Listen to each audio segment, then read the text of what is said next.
श्रीगुरुभ्यो नमः। हरिः ओम।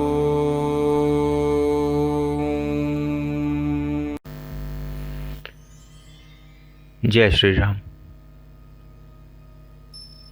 महाशिवरात्रि का दिव्य पर्व है और साधक बड़ी व्याकुलता से इस पर्व की प्रतीक्षा करते हैं। सभी प्रकार की साधना इस पर्व पर निश्चित फलदायी होती है।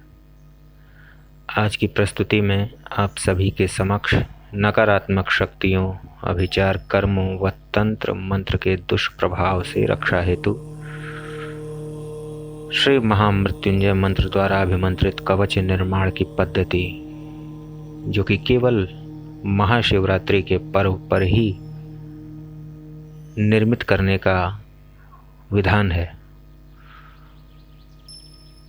उसे मैं कह रहा हूँ। आप में से कोई भी साधक यदि इस यंत्र को धारण कर सुरक्षित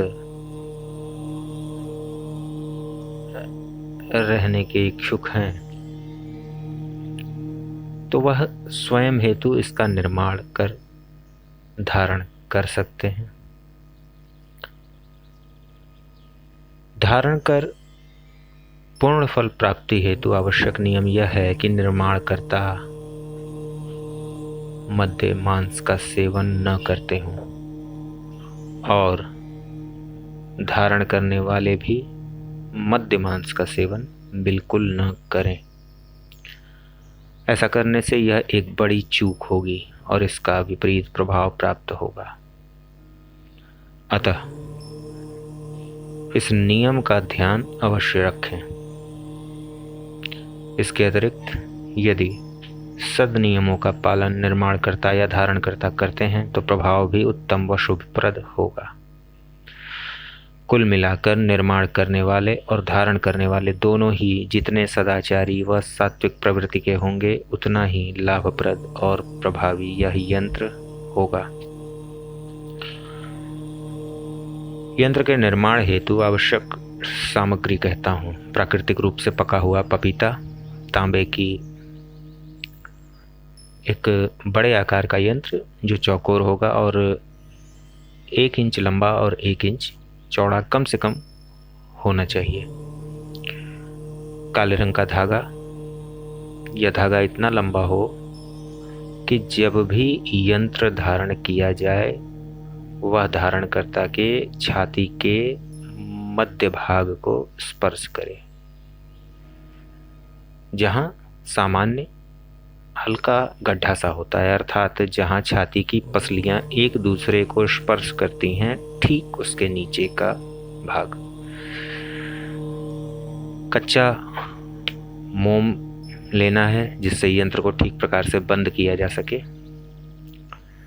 महाशिवरात्रि पर्व पर साधना, उपासना, पूजन आदि हेतु उचित समय स्क्रीन पर दर्शाया गया होगा।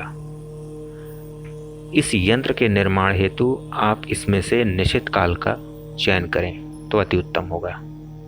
श्री महामृत्युंजय मंत्र अनेक हैं व मतांतर भी है। जिस मंत्र का प्रयोग यंत्र को शक्तिपूत करने हेतु आपको करना है वह 33 अक्षर का त्र्यंबक मंत्र है। स्क्रीन पर दर्शाया गया है। चाहे आप किसी भी देवी देवता की साधना उपासना करते हैं, आप इस यंत्र का निर्माण कर सकते हैं। यह आवश्यक नहीं कि शिव भक्त को ही इसका अधिकार है। यह अवश्य है कि यदि किसी ने मंत्र आदि का पुरस्चरण किया हो, किसी भी मंत्र का, तो प्रभाव में और वृद्धि होगी, और यदि महामृत्युंजय मंत्र का पुरस्चरण किया हो तो और भी उत्तम होगा। यह स्वाभाविक है। अब यंत्र निर्माण की विधि कहता हूँ, ध्यान पूर्वक सुने।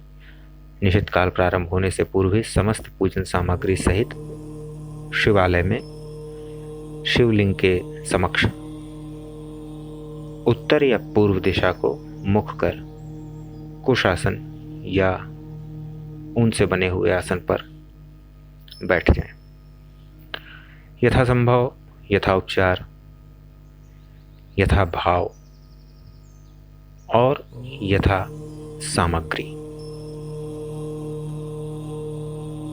जिस प्रकार से जैसे जितना आप सक्षम हों उस अनुसार शिवलिंग का पूजन करें। जो विधि आप जानते हैं, जैसे जानते हैं वैसे ही करें। कोई संशय न रखते हुए भावपूर्ण पूजन अभिषेक करें। किसी पात्र में धागा, तांबे का यंत्र व अन्य सामग्री शिवलिंग के मूल से स्पर्श करते हुए रख दें। समस्त पूजन आदि के उपरांत श्री आदि गुरु से प्रार्थना करें कि यह जो भी रक्षा विधान प्राप्त हुआ है उन्हीं की कृपा से हुआ है और उनकी कृपा से ही इसमें पूर्णता प्राप्त हो। इसके पश्चात एक छोटा संकल्प लेंगे दाहिने हाथ में जल लेकर, और संकल्प के पश्चात उस जल को आसन के समक्ष भूमि पर छोड़ देना है। अब अनेक लोगों का प्रश्न होता है, संकल्प में क्या कहें, क्या बोलें, संस्कृत में बोलें, हिंदी में बोलें, जैसा ब्राह्मण या पंडित जी कराते हैं वैसे बोलें। बड़ी दुविधा में रहते हैं। तो इस दुविधा का परित्याग कीजिए और आपको जैसे आता है वैसे ही संकल्प लें कि हे श्री महामृत्युंजय सदाशिव, मैं अमूक, इस अमूक के स्थान पर आपको उस व्यक्ति का नाम लेना है जिस हेतु आप इस यंत्र का निर्माण कर रहे हैं। स्वयं के लिए कर रहे हैं तो आप स्वयं के लिए संकल्प लें, और यदि किसी अन्य के लिए निर्माण कर रहे हैं तो उस व्यक्ति का नाम लें। और आगे इस प्रकार कहें कि यह जो मंत्र और मंत्र के द्वारा यंत्र निर्माण का विधान मुझे प्राप्त हुआ है, उसका प्रयोग कर मैं यंत्र का निर्माण करने जा रहा हूं, और आपकी कृपा से यह पूर्णता को प्राप्त हो और इस यंत्र के द्वारा अमुक व्यक्ति की सर्वविधि रक्षा होवे। अब पपीते को बीच से काटकर शिवलिंग पर अर्पित कर देंगे। ध्यान रहे, पपीते को खड़ा नहीं काटना है, अर्थात जिस तरफ उसके शीर्ष और पुच्छ होते हैं वहां से नहीं, बीच से काटना है, जिस प्रकार हम नींबू काटते हैं।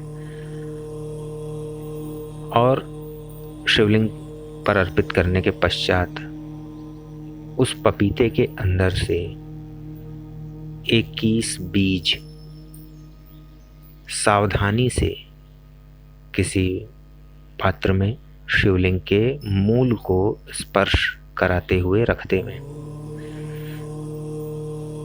सावधानी से इसलिए कह रहा हूं क्योंकि पपीते के जो बीज होते हैं वो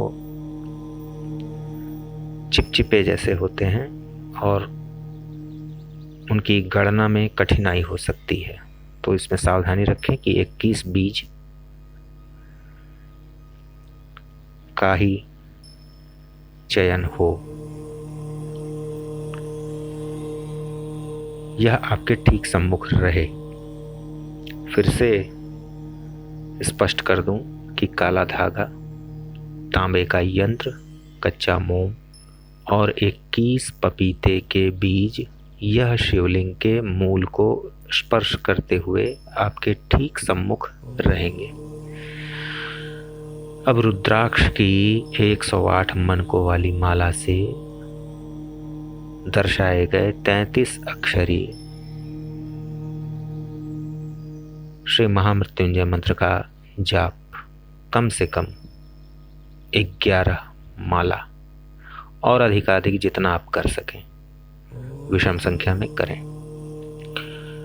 इस बात का ध्यान रखें कि जिस माला से जप हो रहा हो वह माला बिल्कुल नई न हो, अर्थात इस कार्य विशेष के लिए आप नई माला का प्रयोग न करें, अपितु पूर्व में जिस माला का प्रयोग आपने शुभ कार्यों हेतु किया है या आपकी जो जप माला है उसका प्रयोग ही उत्तम होगा। माला ढकी रहे, इस बात का भी ध्यान रखें। जप के पश्चात 21 बीज क्रमशः मंत्र का मानसिक जप करते हुए यंत्र में भरना प्रारंभ करें और उसे कच्चे मोम की सहायता से अच्छी प्रकार से बंद कर दें और धागा पिरो दें। इसके बाद उसे शिवलिंग के शीर्ष से स्पर्श कराकर रख लें और त्रुटियों हेतु क्षमा याचना कर श्री आदि गुरु से पूर्णता प्रदान करने की कामना करें। इसके बाद यह आपकी इच्छा है, यदि आप हवन करना चाहें तो दिए गए मंत्र के अंत में स्वाहा लगाकर सामान्य हवन सामग्री से 11, 21 आदि विषम संख्या में आम की समिधा पर हवन कर सकते हैं। शिवालय के गर्भगृह से हटकर ही हवन करना उत्तम होगा। यद्यपि कि इस विधान में हवन आवश्यक नहीं है। इसके पश्चात घी के दीप से या कपूर से आरती कर लेवे, यथा भावना यथा श्रद्धा। इस प्रकार यह यंत्र उस व्यक्ति के लिए सभी प्रकार से रक्षा करने हेतु निर्मित हो जाएगा। अब आप उस यंत्र को महाशिवरात्रि को ही जिस भी व्यक्ति हेतु निर्मित है उसे धारण करने को दे देवें या धारण करवा देवें। जो पपीता शिवलिंग पर अर्पित किया गया उसे आपको ग्रहण नहीं करना है, वह वैसे ही रहने दें। इस यंत्र को धारण करने के पश्चात कुछ प्रतिबंधस्थ हैं और कुछ प्रतिबंधित स्थान है जहां आपको यह उतार कर जाना है। शिशु के जन्म में, किसी की मृत्यु में, धोबी के घाट पे, शमशान में। इस यंत्र को इन स्थानों पर जाने से पूर्व उतार कर अपने पूजन स्थल पर रख देवें, तभी जाएं। वापस शुद्ध होकर इसे आप पुनः धारण कर सकते हैं। पुनः महाशिवरात्रि आने पर इस यंत्र को उतारकर किसी शुद्ध भूमि के नीचे दबा देवें। स्मरण रहे कि इस यंत्र का जल विसर्जन न करें और नया यंत्र इसी विधि से पुनः निर्मित कर सकते हैं। ऐसा भी हो सकता है कि कुछ जीवों को इसके धारण करने से 7 दिन तक कुछ परेशानी का अनुभव हो, यद्यपि कि ऐसी स्थिति की संभावना बहुत कम है। फिर भी कुछ जीवों के साथ ऐसी स्थिति उत्पन्न हो जाती है, तो ऐसी स्थिति में धैर्य रखें और यदि 7 दिन बाद भी व्याकुलता का अनुभव होता है तो इस यंत्र को श्रद्धापूर्वक उतार कर शुद्ध भूमि में दबा दें और किसी सही तंत्रज्ञ से इसका कारण जानने का प्रयास करें, मार्गदर्शन लेवें। यदि धारणकर्ता नियम संयम का पालन कर सकते हैं तभी इसे धारण करें, अन्यथा बिल्कुल नहीं। यह श्री महामृत्युंजय मंत्र का एक तंत्र प्रयोग है जो प्राप्त होना बड़ा ही दुर्लभ है और विफल नहीं होता। यह अवश्य है कि प्रभाव कम व ज्यादा हो सकता है।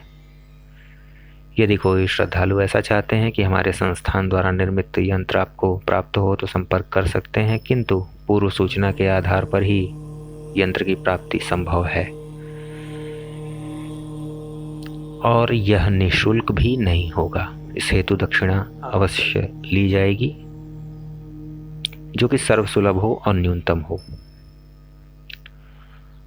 आशा करता हूँ आप सभी आज की इस प्रस्तुति से अवश्य लाभ उठाएंगे और अन्य जनों को भी लाभ पहुंचाएंगे। कदापि मन में लोभ की भावना से यंत्र निर्माण न करें, यह एक चेतावनी है, इसका ध्यान रखें। किंतु मैं यह भी नहीं कहूँगा कि आप इसे किसी को मुफ्त में उपलब्ध करवाएं, अपितु अपने विवेक का प्रयोग करते हुए उचित दक्षिणा लेकर आप किसी भी व्यक्ति हेतु इसका निर्माण कर उसे उपलब्ध करवा सकते हैं और जन कल्याण कर सकते हैं। आप सभी के कल्याण की कामना करता हूँ। शुभ हो। जय श्री राम।